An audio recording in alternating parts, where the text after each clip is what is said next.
حکومت نے استعمال شدہ گاڑیوں کی درآمدی اسکیموں میں ترامیم کی تیاری شروع کر دی ہے۔ ترامیم کا مقصد اصل اوورسیز پاکستانیوں کو سہولت اور غلط استعمال روکنا ہے۔ حکومت کی جانب سے یہ فیصلہ کیا گیا ہے۔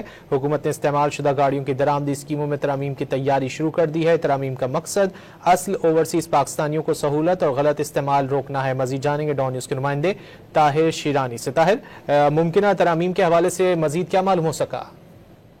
جی دیکھیں، جو اوورسیز پاکستانیوں کے لیے استعمال شدہ گاڑیوں کی درآمد کی اسکیم ہے، اس میں جو غلط استعمال ہے اس کو روکنے کے لیے حکومت کی جانب سے استعمال شدہ گاڑیوں کی درآمدی اسکیموں میں ترامیم کی جو تجاویز ہے وہ تیار کی جا رہی ہیں، تاکہ جو اصل اوورسیز پاکستانیز ہیں ان کو یہ سہولت اور مل سکے اور غلط جو استعمال ہے اس کو روکا جا سکے۔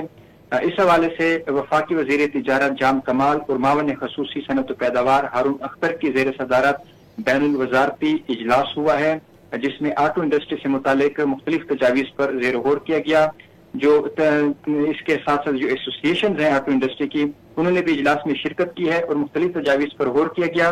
اس حوالے سے ترامیم تیار کر کے جو وزارت تجارت ہے وہ سمری اقتصادی رابطہ کمیٹی یعنی ECC میں پیش کرے گی اور اس کے بعد اس کی وفاقی کابینہ سے منظوری لی جائے گی۔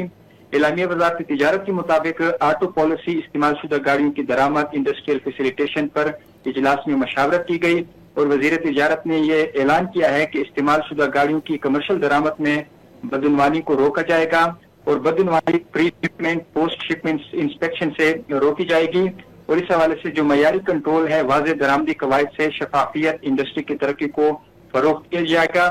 اعلامیے کے مطابق استعمال شدہ گاڑیوں کی درآمدی اسکیموں میں ترامیم کے لیے تجاویز تیار کی جا رہی ہیں اور کمرشل استعمال شدہ گاڑیوں کی درآمد پر وفاقی حکومت نے 40% ریگولیٹری ڈیوٹی عائد کر رکھی ہے۔